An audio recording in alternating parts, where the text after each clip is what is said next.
আর কবে আর কবে আর কবে, মাত্র 10 সেকেন্ড শুধু আমাকে সময় দিন। আজ আমি কোনো রাজনৈতিক বিতর্ক করতে আসিনি, কোনো ভাইরাল খবর পড়তেও ও শোনাতেও আসিনি। আমি এমন এক ঘটনার কথা বলতে এসেছি যেটা শুনলে আপনারও মনে একটাই প্রশ্ন জাগবে, আমাদের সমাজ আসলে কোথায় যাচ্ছে। বারুইপুরের এই ঘটনাটা শুধু একটা খবর নয়, এটা এমন একটা ঘটনা যা হাজার হাজার মানুষকে নাড়া দিয়েছে। আজকের ভিডিওতে আমি বলবো ঘটনাটা কিভাবে সামনে এলো, এখন পর্যন্ত তদন্ত কোথায় পৌঁছেছে, কারা গ্রেপ্তার হয়েছে, পুলিশ কি পদক্ষেপ নিয়েছে, আর সর্বশেষে একজন সাধারণ মানুষ হিসেবে আমার নিজের মতামত জানাবো।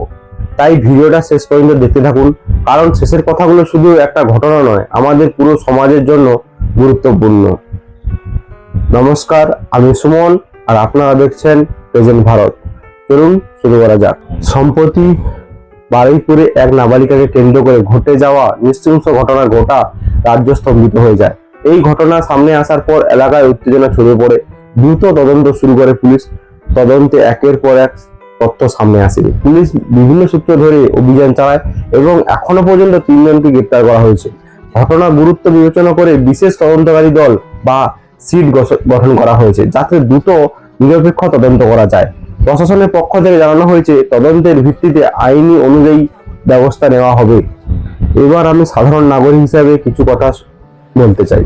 সত্যি বলতে এই ধরনের খবর শুনতে শুনতে আমরা যেন অভ্যস্ত হয়ে যাচ্ছি, আর সেটাই সবচেয়ে ভয়ের বিষয়। একটা শিশুর নিরাপত্তা যদি নিশ্চিত করতে না পারি, তাহলে উন্নয়নের বড় বড় কথা বলে কি লাভ। আমি কোনো রাজনৈতিক দলকে দোষ দিতে চাই না, কারণ অপরাধীর কোনো দল হয় না, কোনো ধর্ম হয় না। অপরাধীর একটাই পরিচয়, সে অপরাধী। আমার একটাই দাবি, তদন্ত যেন সম্পূর্ণ নিরপেক্ষ হয়। যার বিরুদ্ধে প্রমাণ পাওয়া যাবে, আদালতের মাধ্যমে তার কঠোর শাস্তি নিশ্চিত করা হোক। শুধু এই মামলায় নয়, দেশের প্রতিটা নারী ও শিশুর বিরুদ্ধে হওয়া অপরাধের ক্ষেত্রেই দ্রুত বিচার হওয়া দরকার। আর আমাদের কিছু দায়িত্ব আছে, শুধু ফেসবুকে পোস্ট করলেই হবে না। আমাদের সন্তানদের নিরাপত্তা সম্পর্কে সচেতনতা হতে হবে।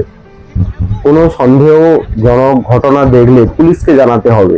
ভুক্তভোগীর পরিচয় বা গুজব ছড়ানো থেকে বিরত থাকতে হবে, কারণ গুজব কখনো বিচার এনে দেয় না, বরং তদন্তকে বাধাগ্রস্ত করতে পারে। আমি আশা করি এই ঘটনা তদন্ত দ্রুত শেষ হবে এবং আদালতের মাধ্যমে প্রকৃত দোষীরা শাস্তি পাবে। যে পরিবার এই অপূরণীয় ক্ষতির মধ্যে দিয়ে যাচ্ছে, তাদের প্রতি আমার গভীর সমবেদনা। আপনার মত কি?